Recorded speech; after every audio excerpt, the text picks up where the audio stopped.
Hey guys, welcome back. This is our next little project, 68 FireBird. Guy bought this from a dealership up in Iowa. Had it inspected, had a little checklist of things that weren't quite right. He got it here and he's got a page full of stuff that's not right. Least of all is the fact that he drove it 10 miles here, pulled up at the door, and the thing just emptied its coolant all over the driveway. It was steaming and was putting on a real show. Which, not good, that's the first 10 miles he's done in it. So he's not a very happy camper, but we got it here. We're going to throw it up on the rack in a second, see if we've got any other nightmares underneath. It looks on face value quite a nice car, cool colour. It's got, someone's paid a bit of attention to detail here. All the subframes powder coated. It's got the Holly EFI on it. There's quite a bit of chrome and bling. But apparently when he leaves, he arrived at his house, he put it in his garage. It stunk out his house and his garage from the petrol fumes, gasoline fumes. Pretty sure this might be our water leak. I guess it just got too hot and none of the gauges work, none of the warning lights work. It's a little bit, I think it might be one of these buyer beware stories again, but we're going to get it inside, we'll have a look. We're going to put some water in it first and we'll get on the rack and we'll start filming again. Right, so we got her indoors, sitting on the rack ready to go.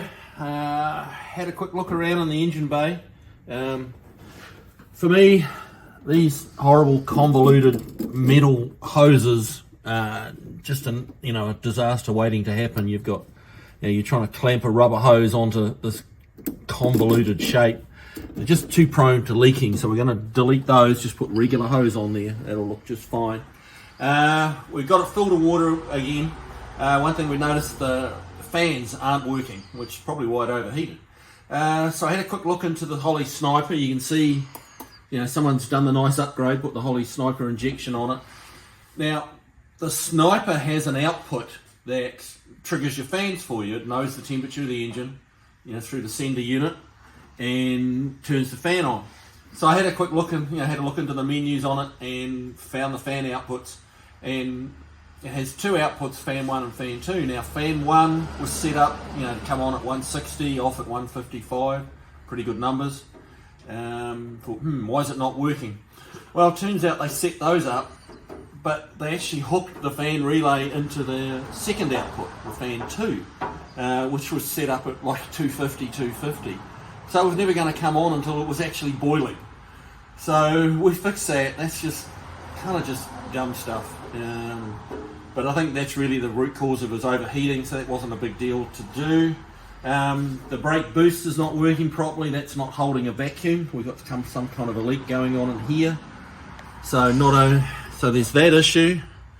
Now the throttle cable, I don't know whether you guys can pick this up, but this is on a really severe angle here, which is just wrong. And lo and behold, it's not even bolted in to the firewall. It's just flopping around here. It's just horrible. It needs a longer outer cable on it and just set up properly. I had it again looked in the menus on the Sniper. It's getting 71% throttle, which that last 30% is the fun part. You need that. So there's that. So we obviously identified a few issues here. What's a bit disappointing is this car, he bought it out of state, bought it up in Iowa from a dealership. He paid good money to have it inspected. And man, I always tell people, get the car inspected if you're not really good with cars. Get someone, pay someone who knows to have a look at it, check it out, tell you what's wrong. Whoever checked this out just missed a bunch of stuff. We've literally got a page of issues. It's got thousands of dollars worth of repairs on it to be done to get it up to scratch. Not a lot of thousands, but several thousand.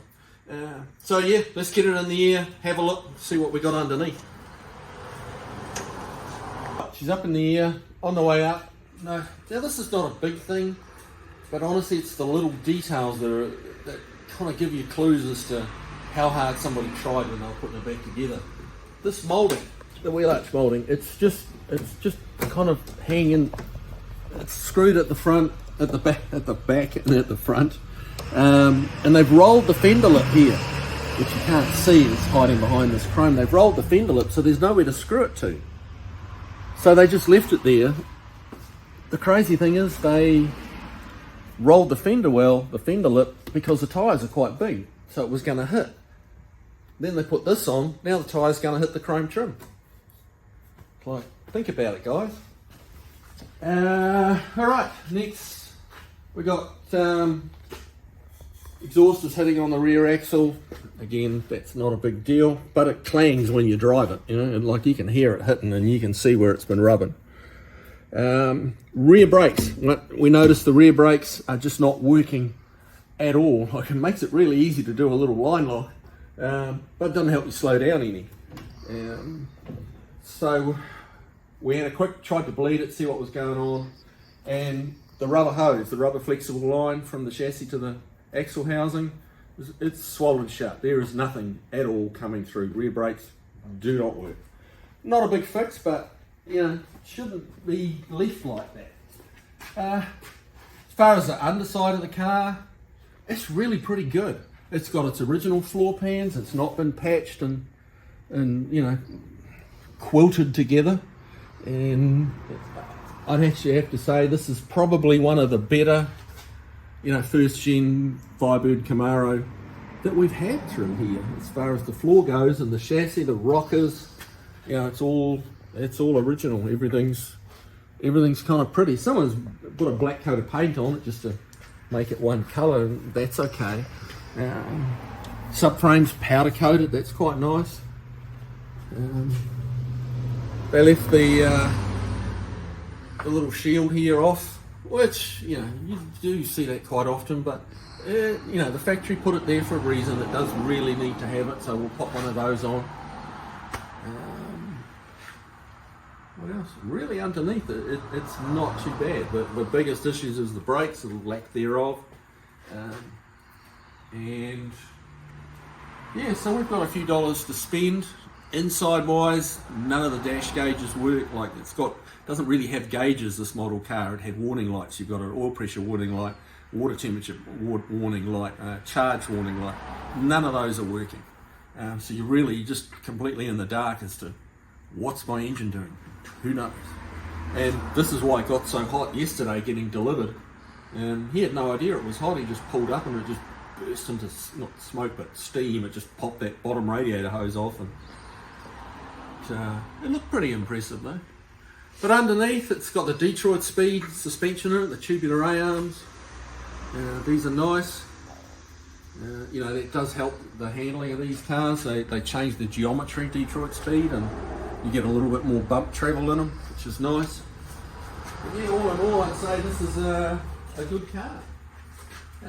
It's just the details. That last 10% is, people say, the last 10% is 80% of the job.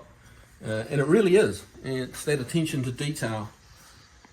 And just dotting all the I's, crossing the T's. So that's what we're going to do. You know, there's lots of little things like the wipers don't work.